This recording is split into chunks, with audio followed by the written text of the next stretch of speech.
From most thriller films in which I have seen, such as Seven and Inception, the title sequence starts with a film title and production company being put on a black background. Other films, such as The Others, use a more sepia tone to the titles, which gives an eerie effect to the film.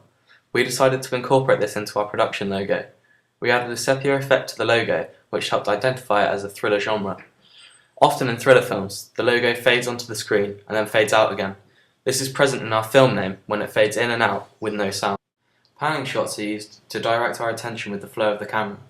We feel throughout this film this was a good idea as it enables us to be in charge of what the audience sees, and with the limited locations available at school, we thought this to be a good idea.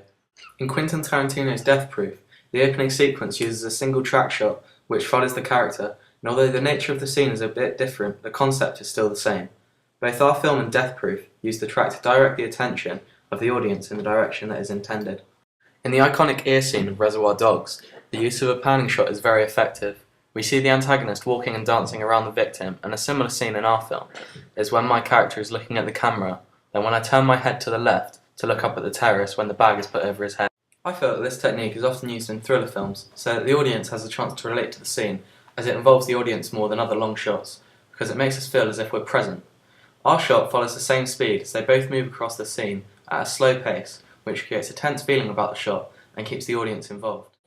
Within the same scene, the camera pans away from the action when the antagonist is cutting off the victim's ear.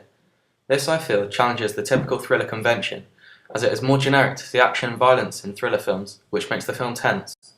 Our film used a similar technique, as when my character is hit in the face, the camera pans away quickly to show the blood splatter on the wall. In The Dark Knight, the opening scene consists of very high-paced shots, ranging from close-ups to long shots. In this film and others, including Casino Royale and Inception, the shot pace increases, and the shots range between long, mid, and close-up. This gives the audience a chance to view the setting of the scene, see the action, and also the emotion upon the face of the characters. In our film, however, we have more slow-paced shots, which creates mystery in our film for the audience, and although this is present in a large amount of thrillers, most of this terrorist theme tend to be full of action and violence, such as Die Hard. The most common frame of shot in thriller films is the close-up, often used to show emotion and help the audience see the feelings of the character. The use of close-up shot builds suspense throughout a scene and also gives us a sense of mystery.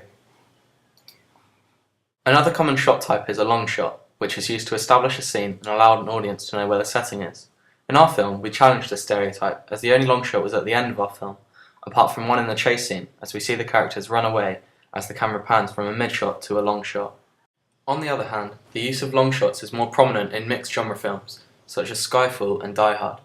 These use long shots to set the scene, but we intended to keep an aura of mystery about our film. For this reason, the scene in which I am kept hostage, we have more use for close-ups, as they evoke emotion and also enable the audience to empathise with my character. Possibly the most iconic shot from The Shining is the close-up of Jack Nicholson's face when he's cut through the door. This close-up is used to show the emotion of the antagonist, but in a sense, it also gives an audience the feeling that they own the scene, as it is like they are face to face with the character. In our film, we developed this idea, as throughout we use close-up of each of our faces. The close-up of my character's face is used to show the pain of the victim, and is used to try and make the audience empathise with the character. If they feel close to him physically, they are more likely to feel emotional towards him. The use of Alex's character's face